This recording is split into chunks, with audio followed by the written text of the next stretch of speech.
C'était la façon dont la lumière du couloir frappait ses pommettes ce soir-là. La façon dont elle n'a même pas pris la peine de me jeter un regard en enfilant ses boucles d'oreilles. Ce fut le premier coup qui me laissa un vide dans la poitrine. Amanda avait une routine, vous savez, d'abord le gloss, puis son collier, puis les boucles d'oreilles, toujours dans cet ordre, comme une horloge. Mais ce soir-là, elle a sauté le collier. Ses mains tremblaient légèrement alors qu'elle fermait la boucle d'oreille gauche, et elle s'est arrêtée à mi-chemin pour lire un message sur son téléphone, ses lèvres se retroussant en un sourire si subtil que j'ai failli le manquer. Elle ne m'a pas regardé une seule fois. Grand projet, ai-je demandé, essayant de paraître décontracté, mais ma voix avait cette fêlure que je détestais, comme si mon corps avait déjà tout compris avant que mon cerveau ne rattrape son retard. Elle n'a pas répondu tout de suite, a juste glissé une mèche de cheveux derrière son oreille et a ramassé sa pochette. Puis, en passant devant moi, elle a prononcé ces mots, « Ne m'attends pas, je n'ai rien dit. » Pas tout de suite. Pas parce que j'essayais d'être stoïque ou courageux ou quoi que ce soit de noble. C'est juste que je ne trouvais plus d'air pour parler. C'était comme si quelqu'un avait appuyé sur pause dans toute la pièce, sauf pour elle. Elle continuait de bouger, ses talons claquant contre le parquet comme des coups de feu dans un couloir vide. L'odeur de son parfum a persisté longtemps après que la porte a claqué. Et je suis resté là, complètement immobile. Puis j'ai déménagé cette nuit-là. Mais ce n'est pas là que ça a commencé. Vous voyez, Amanda et moi, nous n'avons pas toujours été comme ça. Nous étions des amours de lycée. Je sais, ça sonne cliché, mais c'était réel. Nous faisions tout ensemble. L'université, notre premier appartement, notre premier désastre de vacances dans une tente qui s'est effondrée pendant un orage. On se disputait, bien sûr, mais on finissait toujours par se retrouver. C'est le problème avec l'histoire. Elle vous aveugle. Elle vous fait penser que la longévité équivaut à la loyauté, que le temps investi équivaut au temps respecté, mais ce n'est pas le cas. La première fissure était subtile. Elle a commencé à travailler tard. Je veux dire, vraiment tard. Et le travail d'Amanda n'était pas exactement le genre de poste où cela avait un sens. Elle était coordinatrice marketing pour une franchise de salle de sport locale. Son patron, Greg, était un crétin, tout en gueule, sans aucune épaisseur. Elle disait qu'il travaillait sur une nouvelle campagne et qu'il devait se coordonner avec plusieurs sites. Je l'ai cru, même quand elle a arrêté de rentrer pour le dîner. Même quand elle a commencé à se doucher dès son retour, même quand elle a commencé à dormir avec son téléphone sous l'oreiller, ce n'est pas la suspicion qui m'a poussé à vérifier son téléphone. C'était le désespoir. 2 semaines avant la nuit du « Ne m'attends pas », j'avais prévu un week-end surprise à la montagne, juste nous deux.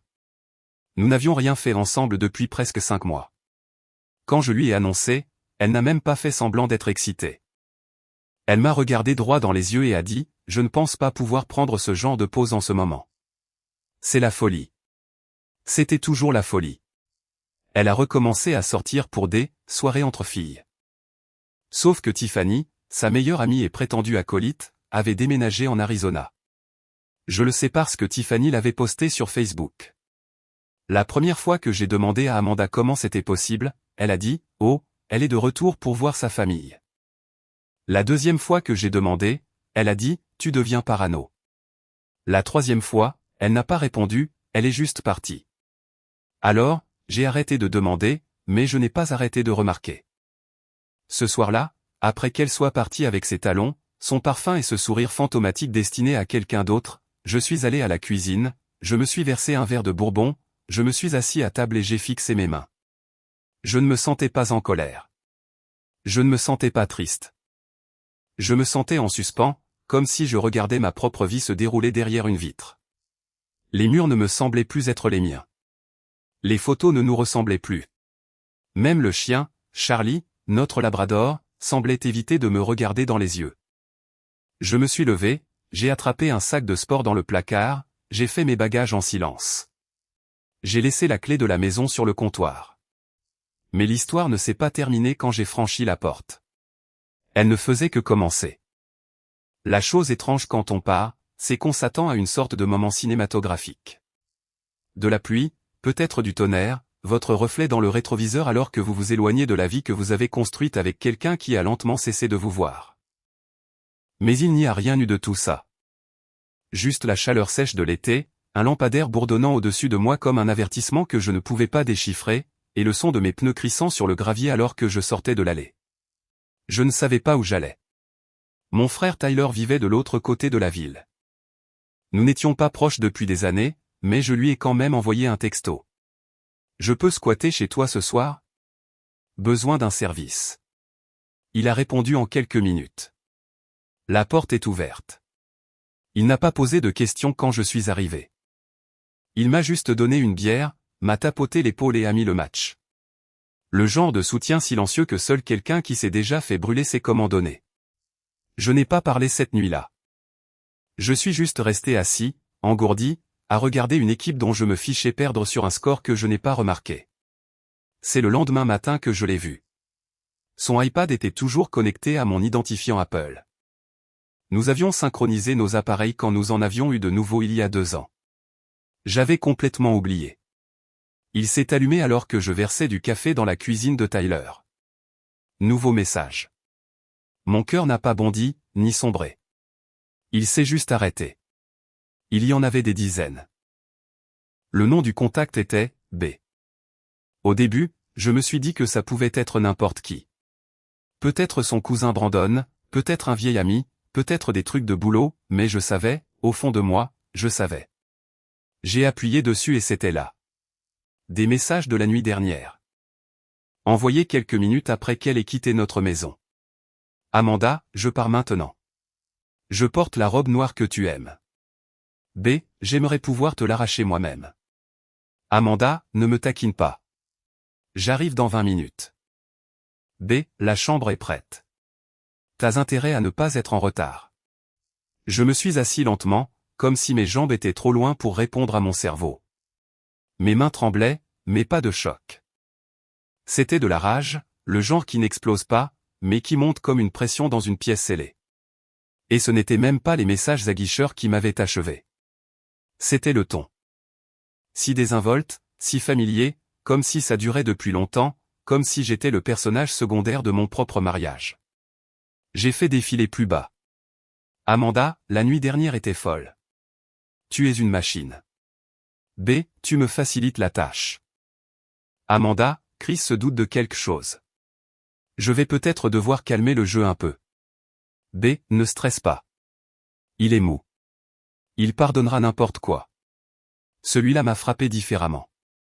Il est mou, pas en colère, pas triste, pas mon mari, juste mou.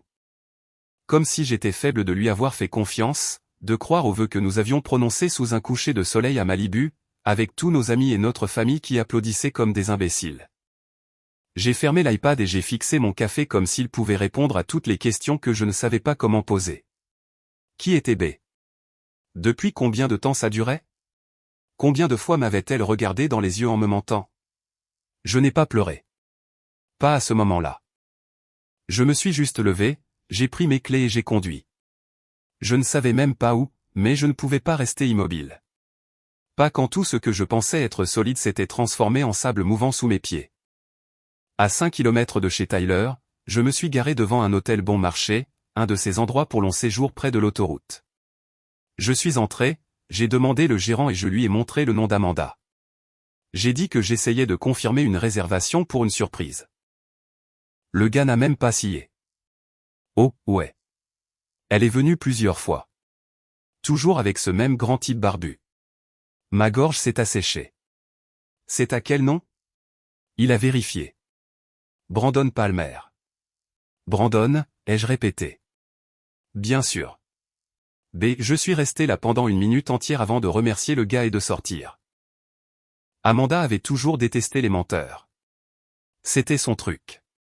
Si tu me mens, c'est fini, disait-elle. Ironique, vraiment.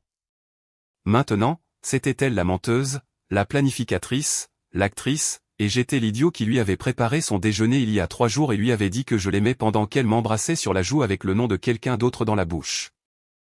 Je suis resté assis dans la voiture devant cet hôtel miteux pendant au moins 1 heure, le soleil commençant à grimper au-dessus du toit, transformant le parking en un miroir déformé de vagues de chaleur et de taches d'huile. Je n'ai même pas coupé le moteur. J'ai juste fixé les portes. Chambre 214. Le gérant avait dit que c'était là qu'il séjournait habituellement. Je ne savais pas ce que j'attendais. Peut-être un moment hollywoodien où il sortirait en riant, main dans la main, et me verrait assis là. Un fantôme au volant. Mais ils ne sont pas sortis. Personne n'est sorti. Je n'étais pas là pour me venger. Je n'étais même pas là pour les surprendre. J'avais juste besoin que ce soit réel. Voir les textos, lire les messages, c'était une sorte de trahison. Mais être devant l'endroit où elle amenait un autre homme à plusieurs reprises rendait la chose physique, la rendait sordide. Ça en faisait quelque chose que je ne pouvais plus ignorer. Peu importe à quel point une partie de moi voulait encore trouver un moyen de croire que tout cela n'était qu'une erreur. Mais ce n'était pas une erreur. Amanda me trompait. Et elle était douée pour ça. Pas négligente, pas évidente. Pas ivre dans un bar avec un étranger. Non, c'était une double vie. Elle avait pris des rendez-vous, créé des alibis, envoyé des photos pour rendre le tout crédible, s'était assurée de ne jamais ramener son odeur à la maison. Elle avait orchestré tout le mensonge avec une précision chirurgicale. Et j'étais celui qui l'embrassait pour lui dire au revoir chaque matin, pensant qu'elle était en retard pour une réunion, pas en retard pour le lit d'un autre homme. Je l'ai appelée cet après-midi-là, juste une fois, juste pour entendre sa voix. Elle a répondu comme si de rien n'était. « Salut chérie, je suis au travail. Je peux te rappeler plus tard ? » « Tu es au travail ?» ai-je demandé. Longue pause. « Ouais, pourquoi ?» Je pouvais entendre la tension dans sa voix, une lueur d'hésitation. Elle n'avait jamais été douée pour mentir sur le vif. « Tu es sûr ?» dis-je lentement.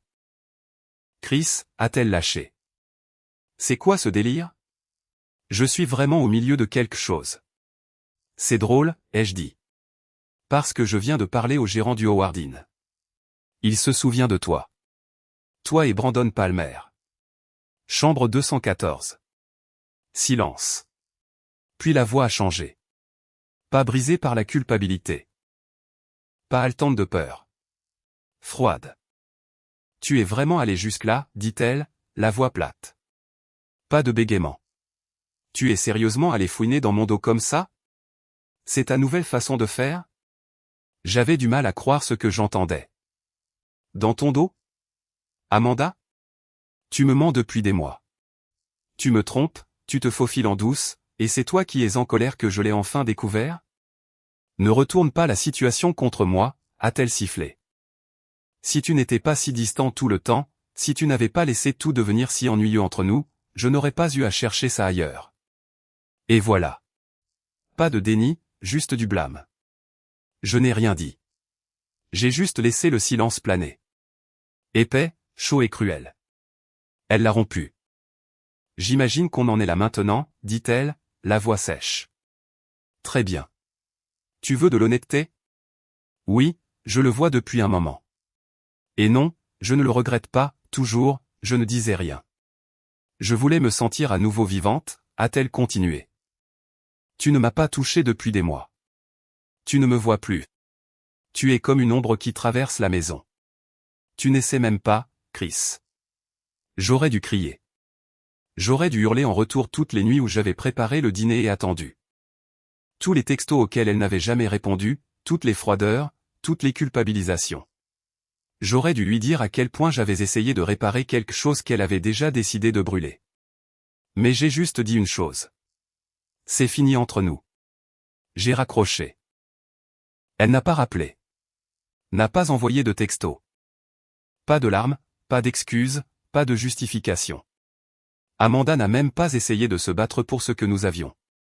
Elle m'avait déjà remplacé. Quand je me suis réveillé le lendemain matin dans la chambre d'amis de Tyler, il m'a fallu 30 bonnes secondes pour me souvenir pourquoi l'air semblait si lourd dans mes poumons. Le lit était trop petit. Le plafond n'était pas familier. Et pendant une seconde, j'ai cru avoir tout rêvé. L'hôtel, les textos, la voix froide au téléphone. Mais ensuite, j'ai regardé mon téléphone. Pas de message, pas d'appel manqué, pas même un seul « Où es-tu » d'Amanda. Elle m'avait effacé en temps réel. Tyler était dans la cuisine en train de faire des pancakes comme si c'était une tradition du dimanche. Je ne l'avais pas vu faire ça depuis que notre mère était en vie. Je me suis assis au comptoir et il n'a posé aucune question jusqu'à ce que j'ai fini de manger. Alors, tu la quittes ? C'était la première fois que je le disais à voix haute. Ouais, ai-je marmonné. Je la quitte. Il a hoché la tête une fois. Tu fais ce qu'il faut. C'était étrange à quel point cela semblait définitif, comme si prononcer ces mots à voix haute était une clé tournant dans une serrure, comme si une ligne invisible avait été franchie et que je n'avais plus le droit de revenir en arrière. Je suis retourné à notre maison plus tard cet après-midi-là, espérant à moitié qu'elle ne serait pas là, mais sa voiture était dans l'allée. La sienne aussi, un Ford F-150 rouge, garé comme s'il était chez lui, comme si c'était sa maison maintenant. Mes mains se sont mises à trembler, pas de peur, de retenue. Je suis resté devant cette porte pendant peut-être une minute avant de la déverrouiller. Je suis entré, calme, silencieux. La maison sentait différemment, une eau de Cologne que je ne reconnaissais pas. Et ils étaient là, dans la cuisine, en train de rire. Amanda était appuyée contre le comptoir comme si elle organisait un brunch. Les cheveux relevés, pieds nus, une tasse de café à la main. Elle s'est tournée pour me regarder et pour la première fois, elle n'a même pas tressailli. « Chris », dit-elle froidement. « Je ne t'attendais pas de retour si tôt. » Brandon, je supposais que c'était lui, se tenait à côté d'elle, observant simplement. Il n'a pas parlé. N'a pas souri. Il a juste fixé, comme s'il attendait que je fasse un geste.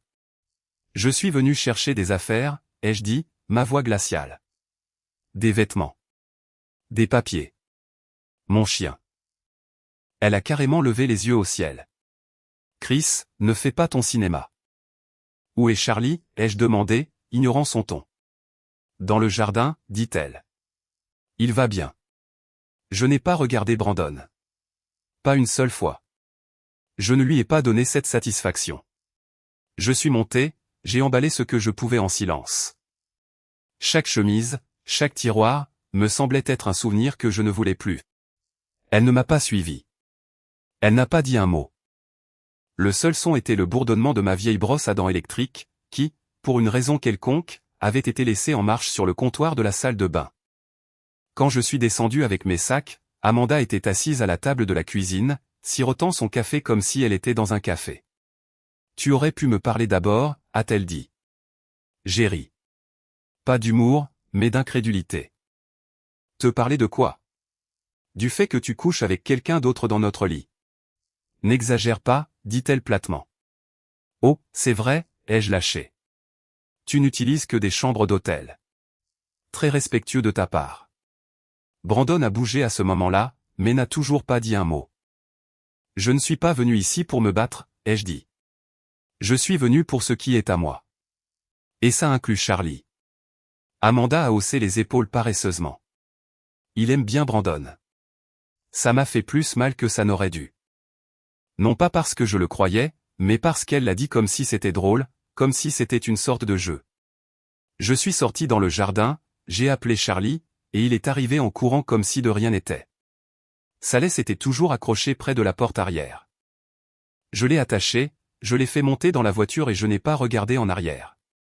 Mais en m'éloignant de la maison, j'ai aperçu une dernière image à travers la fenêtre du salon. Elle riait à nouveau de quelque chose qu'il avait dit, et ce n'était pas l'Amanda que j'avais épousée. Ce n'était même pas quelqu'un que je reconnaissais. Je n'ai pas pleuré avant d'arriver à la station-service. C'est un endroit étrange pour s'effondrer, quelque part entre le rayon du lave-glace et les burritos au micro-ondes. Mais c'est là que c'est arrivé. J'étais là, debout, avec Charlie sur la banquette arrière, sa laisse attachée à l'appui-tête, haletant comme s'il venait de courir un marathon, et je me suis juste effondré. Pas physiquement, mais à l'intérieur. Tous les murs que j'avais érigés ces derniers jours, le contrôle, la retenue, l'engourdissement, tout s'est écroulé d'un seul coup. Parce que ça m'a frappé à ce moment-là. C'était vraiment fini. Pas seulement le mariage, pas seulement la maison, mais l'illusion qu'Amanda avait un jour assez d'affection pour ne pas me détruire. La prise de conscience que pendant que j'avais passé des mois à douter de moi, à essayer d'arranger les choses, à m'excuser pour des choses que je ne comprenais même pas, elle avait déjà donné la clé de notre vie à quelqu'un d'autre. Elle ne m'avait pas seulement trahi, elle m'avait effacé. Je suis resté assis dans ma voiture, la tête appuyée contre le volant, respirant comme si on venait de me donner un coup de poing dans le ventre. Des gens passaient. Une femme faisait le plein de sa berline à côté de moi et n'a même pas jeté un regard. Le monde continuait de tourner comme si mon cœur n'était pas en morceaux sur un parking poussiéreux de la route 20. Charlie a gémi une fois, juste un petit son, un rappel que je n'étais pas complètement seul. Je me suis ressaisi, à peine, je me suis essuyé le visage avec un reçu de caisse, et j'ai conduit jusqu'à un garde-meuble que j'ai loué cet après-midi-là. Le gars ne m'a même pas demandé pourquoi j'en avais besoin si vite, il m'a juste tendu les clés et m'a offert un demi-sourire. J'ai déchargé les sacs, j'ai déposé tout ce qui ne me semblait plus m'appartenir. Et puis je me suis assis dans cette boîte de béton résonnante et j'ai ouvert le dossier cartonné qui contenait notre certificat de mariage. J'avais l'impression que c'était un accessoire dans une mauvaise pièce de théâtre. Comment passe-t-on de la promesse de l'éternité devant 100 personnes à n'être plus qu'une ligne sur une requête en divorce? Ce soir-là, Tyler et moi étions assis sur le porche. Il a sorti 2 bières et n'a rien dit pendant un long moment. Il est juste resté là, à regarder les arbres sombres qui bordaient son jardin. « Tu l'aimes encore ?» a-t-il finalement demandé. Je n'ai pas répondu, parce que « amour » n'était même plus le bon mot. C'était autre chose. Quelque chose de tordu, de rouillé et de creux, comme entendre une chanson qui était autrefois votre préférée et qui maintenant vous retourne l'estomac. J'aimais la version d'elle qui existait dans ma tête, ai-je finalement dit. Celle qui me souriait dans les supermarchés sans raison. Celle qui m'envoyait des mèmes stupides quand j'avais une mauvaise journée. Celle qui dansait pieds nus dans la cuisine. Il a hoché la tête. Cette version est partie. Non, ai-je dit, elle n'a jamais existé. J'ai juste cru qu'elle existait. Et c'était le pire. Je ne pleurais pas Amanda. Je pleurais le mensonge que j'avais construit autour d'elle. Le lendemain, j'ai pris rendez-vous avec un avocat spécialisé en divorce. La réceptionniste n'a pas bronché quand j'ai dit « infidélité ». Elle a juste hoché la tête, m'a tendu un formulaire et m'a désigné une chaise comme si c'était un mardi comme les autres. Le bureau de l'avocat sentait le café brûlé et l'encre d'imprimante. Tout était beige. Les murs, les meubles, même la cravate de l'avocat. Il s'appelait Denny Klein, et il avait cet air fatigué et grisâtre de quelqu'un qui avait vu trop d'histoires comme la mienne pour réagir avec plus qu'un hochement de tête poli. Alors, infidélité, dit-il en parcourant le formulaire que j'avais rempli. Depuis combien de temps ça dure? Des mois, ai-je répondu. Peut-être plus. Je ne l'ai découvert qu'il y a quelques jours. Il a griffonné quelque chose sans lever les yeux. Des preuves. J'ai des captures d'écran, des messages, des reçus d'hôtel, même un nom. Parfait, dit-il avec tout l'enthousiasme d'un employé de préfecture. Ça ira vite. Et juste comme ça, la machine s'est mise en marche. Procédure de divorce, partage des biens, garde de l'animal de compagnie, le démantèlement d'une vie que j'avais passé 6 ans à construire. À midi, j'avais signé la première série de papiers. Denny m'a fait un discours générique sur les délais, les médiateurs et les arrangements temporaires. J'ai hoché la tête au bon moment, mais mon esprit n'était pas là. Il était toujours à cette table de cuisine où Amanda s'était assise en face de moi avec sa tasse de café et ce regard vide, comme si j'étais l'inconvénient dans son nouveau scénario. Je suis retourné chez Tyler et j'ai trouvé un mot sur la table. Dehors avec Claire. Appel si besoin. J'ai plutôt emmené Charlie en promenade. C'était un sentier tranquille au bord de la rivière, un endroit où nous n'étions pas allés depuis nos débuts. Amanda et moi venions ici le dimanche, à l'époque où les choses semblaient encore réelles. Je l'ai détaché près des arbres et je me suis assis sur un banc, écoutant juste le bruit de l'eau et du trafic lointain. Et c'est là que mon téléphone a vibré. Son nom. Amanda. J'ai fixé l'écran un long moment, l'ai laissé vibrer 1, 2, 3 fois, puis j'ai répondu. Quoi? Chris, dit-elle. Sa voix était plus douce maintenant, presque fragile. Il faut qu'on parle. J'ai ri. Je n'ai pas pu m'en empêcher. Maintenant tu veux parler? Après tout ça? Je n'appelle pas pour me battre, dit-elle rapidement. C'est juste. Je ne sais pas. Je ne m'attendais pas à ce que tu partes vraiment. Tu m'as dit de ne pas t'attendre, ai-je dit. Alors je ne l'ai pas fait. Silence. Ça n'était pas censé aller aussi loin. C'est ce que tu disais de l'adultère? Elle a hésité. Je ne défends pas ce que j'ai fait. Tant mieux, parce qu'il n'y a pas de défense. Je veux juste. Je veux expliquer. Tu l'as déjà fait, ai-je dit. Tu as dit que j'étais ennuyeux, que tu ne te sentais pas vue, que Brandon te faisait sentir vivante. J'ai compris le message. Ce n'était pas seulement à propos de lui, dit-elle. C'était à propos de tout. La routine, le silence, la façon dont nous avons cessé d'essayer. Je me suis levé du banc, j'ai regardé Charlie courir après quelque chose dans l'herbe. Alors, tu as décidé de tout brûler sans me le dire. Je ne savais pas comment réparer les choses, a-t-elle murmuré. Tu ne voulais pas les réparer. Tu voulais une porte de sortie sans culpabilité. Alors tu as fait de moi le méchant dans ta tête. Comme ça, tu pouvais dormir la nuit. Elle n'a pas argumenté. J'ai failli raccrocher, mais elle a dit quelque chose que je n'attendais pas. Je veux garder la maison. J'ai encore ri. Pas amer cette fois, juste stupéfait. Tu veux la maison? C'est plus près du travail. Brandon pourrait emménager. Et voilà. Brandon emménageant dans ma maison, dormant dans mon lit, buvant du café dans ma cuisine. Je le ferai savoir à l'avocat, ai-je dit, la voix de Pierre. Chris, je n'essaie pas de te faire de mal, a-t-elle dit. Tu l'as déjà fait, ai-je répondu. Maintenant, tu ne fais que décorer la blessure. J'ai raccroché, j'ai éteint le téléphone, j'ai sifflé Charlie, et nous sommes rentrés en silence. Je ne suis pas retourné chez Tyler tout de suite. J'ai conduit. Sans destination, sans but. Juste le besoin de mettre des kilomètres entre moi et la voix que je n'arrivais pas à faire sortir de ma tête. Amanda disant que Brandon pourrait emménager. Comme si c'était anodin. Comme si ce n'était pas la même maison où nous avions choisi les rideaux ensemble, nous étions disputés sur des nuanciers de peinture, avions ramené Charlie pour la première fois. Maintenant, ce n'était plus qu'un espace réservé à la vie de quelqu'un d'autre. J'ai conduit jusqu'à ce que la route s'aplatisse en longues étendues d'autoroute, du genre où on ne peut pas dire où le ciel se termine et où le bitume commence. Et quelque part dans ce grand vide, ça m'a frappé. Elle avait déjà réécrit l'histoire.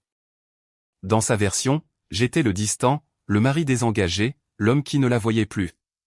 Elle dirait à ses amis que le mariage était mort depuis des années, que Brandon n'était pas la cause, juste le signal d'alarme. C'est ce que font les tricheurs. Ils réécrivent le passé pour pouvoir vivre avec eux-mêmes. Mais je me souvenais de tout. Je me souvenais d'avoir quitté le travail plus tôt pour rendre son anniversaire spécial. Je me souvenais de lui masser le dos quand elle avait des migraines. Je me souvenais de lui tenir la main à l'enterrement de sa grand-mère et de ne pas la lâcher avant qu'elle ne le fasse. Je me souvenais de toutes les versions de moi qu'elle avait commodément effacées quand elle avait eu besoin d'une raison pour ouvrir ses jambes à quelqu'un d'autre. Je me suis arrêté à une aire de repos et je me suis assis sur le trottoir avec Charlie à mes pieds. Je n'ai pas pleuré cette fois. J'ai juste fixé le béton, fissuré et blanchi par le soleil, et je me suis demandé combien de personnes s'étaient assises à cet endroit exact, se demandant où tout avait mal tourné. Plus tard dans la nuit, j'ai reçu un message de Tiffany, la vraie, son ancienne meilleure amie, celle avec qui Amanda prétendait sortir pendant toutes ses soirées entre filles. Tiffany, salut, je viens d'apprendre. Je suis tellement désolé. Je n'en avais aucune idée. J'ai cligné des yeux. Moi, appris quoi? Tiffany, à propos d'Amanda et Brandon. Mon cousin m'a dit, il connaît Brandon du travail. Je pensais que vous étiez encore ensemble. Moi, nous l'étions jusqu'à ce que je le découvre. Tiffany, elle a dit à tout le monde que vous faisiez une pause et que tu restais dans ta famille pour réfléchir. Je fixais le message, une pause. Elle réécrivait même la fin, la présentant de manière à ce que, lorsque les papiers du divorce arriveraient, tout semblerait être une décision mutuelle. Comme si nous avions calmement décidé de prendre du recul et de réfléchir, et non comme si elle avait jeté notre mariage dans un broyeur de branches et posé avec l'homme qui tenait la poignée. Je n'ai pas répondu. Il n'y avait rien à dire. Plus tard dans la nuit, Tyler a fait griller des hamburgers dans le jardin. Aucun de nous n'a beaucoup parlé, mais à un moment donné, il a demandé, « Qu'est-ce que tu vas faire pour la maison ?» La laisser pourrir dedans, ai-je dit. Il a haussé un sourcil. Sérieusement? J'ai haussé les épaules. Elle peut garder la maison. Elle la remplira de mensonges de toute façon. Chaque recoin de cette maison lui chuchotera la vérité quand il ne sera pas là. Tyler m'a regardé longuement. Tu n'es plus en colère, n'est-ce pas? J'y ai réfléchi. Non, ai-je finalement dit. Je suis quelque chose de pire. Qu'est-ce qui est pire que la colère? Fini. Le lendemain matin est arrivé avec un froid inattendu. Un de ces matins où l'air semble trop calme, comme si quelque chose attendait de se produire. J'ai vérifié mon téléphone par habitude, même si je savais qu'il n'y aurait rien d'Amanda. Elle avait arrêté de faire semblant. Pas de texto pour tâter le terrain, pas de regrets, pas de faibles excuses. Elle avait fait son coup et n'avait aucune intention de regarder en arrière. Mais il y avait un message d'un numéro que je ne reconnaissais pas, vous ne me connaissez pas. Je suis l'ex de Brandon. On peut parler? Pendant un instant, j'ai cru à une blague. Mais quelque chose dans le timing, la formulation, m'a interpellé. J'ai répondu prudemment. Moi, pourquoi? Inconnu, parce que vous méritez de savoir qui il est vraiment. Nous nous sommes rencontrés dans un café de l'autre côté de la ville. Elle s'appelait Rachel.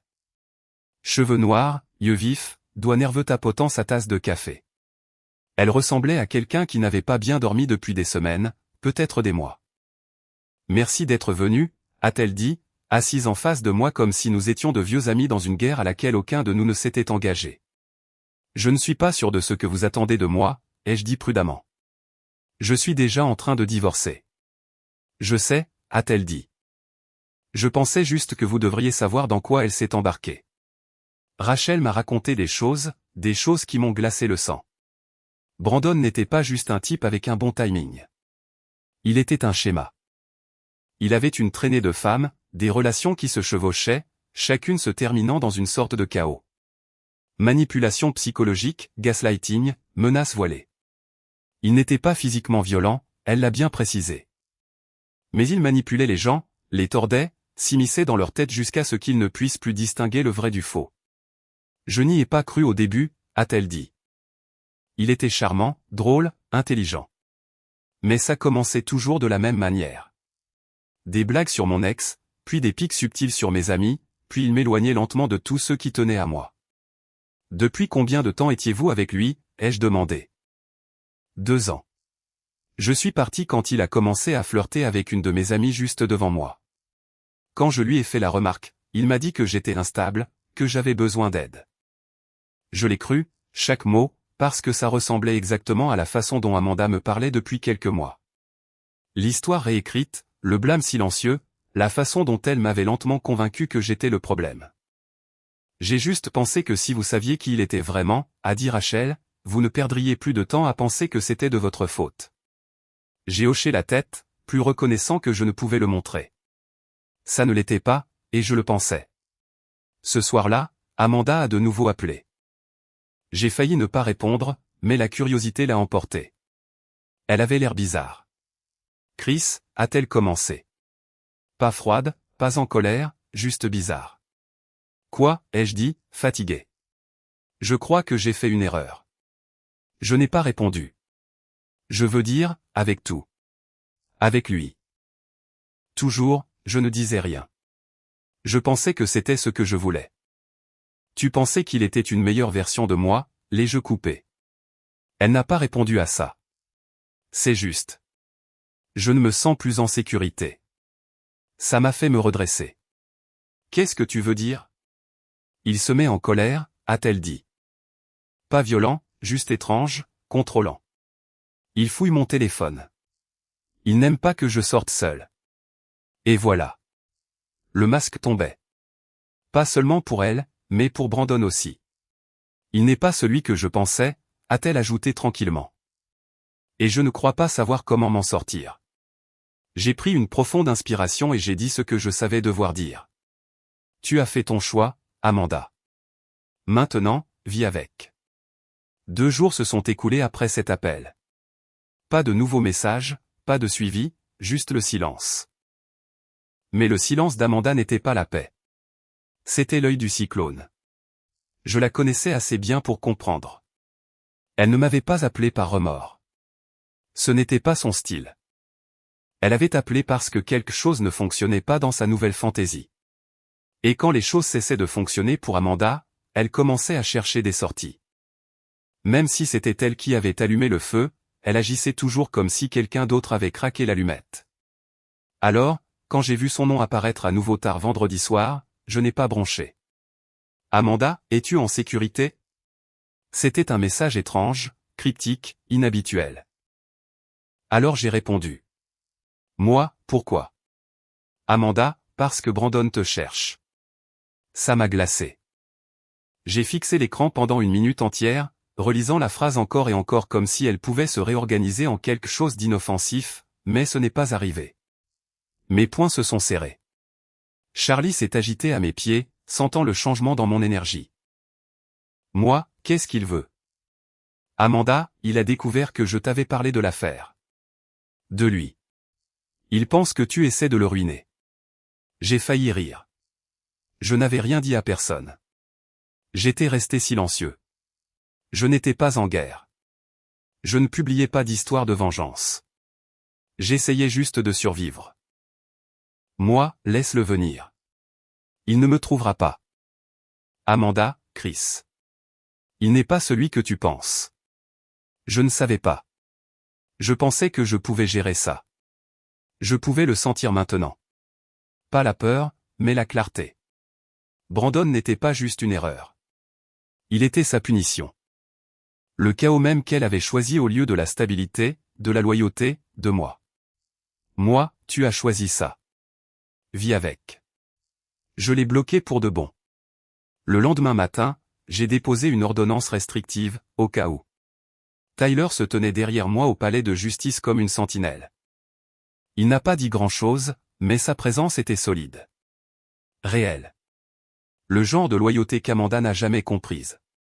En retournant au parking, mon avocat a appelé. Denny avait l'air fatigué. Son avocat a pris contact, a-t-il dit. Amanda renonce à la maison. J'ai cligné des yeux. Quoi? Elle dit qu'elle ne veut plus se battre. Elle abandonne. Elle veut juste en finir. Je n'arrivais pas à le croire. Amanda cédant du terrain. Abandonnant quelque chose sans faire de caprice. Pourquoi maintenant, ai-je demandé. Honnêtement, elle avait l'air effrayée. Ça m'a tout dit. Amanda ne se contentait pas de s'effondrer. Elle regardait la tour qu'elle avait construite commencer à se fissurer, et l'homme qu'elle pensait être sa porte de sortie se transformait en prison. Mais ce n'était pas mon travail de la sauver. J'avais passé 6 ans à essayer de la maintenir. Maintenant, il me restait une seule chose à faire. Finir de m'éloigner. Ce soir-là, je me suis tenu une dernière fois dans l'allée de mon ancienne maison. La lumière du porche était éteinte. Les fenêtres étaient sombres. L'endroit ressemblait à une coquille, creuse, vidée de sa chaleur. Je ne suis pas entré. Je n'en avais pas besoin. Ce chapitre était terminé. Les serrures seraient changées la semaine suivante. Les papiers seraient déposés. Et la femme qui avait un jour dit qu'elle m'aimait plus que tout deviendrait une histoire édifiante, pas un souvenir à pleurer.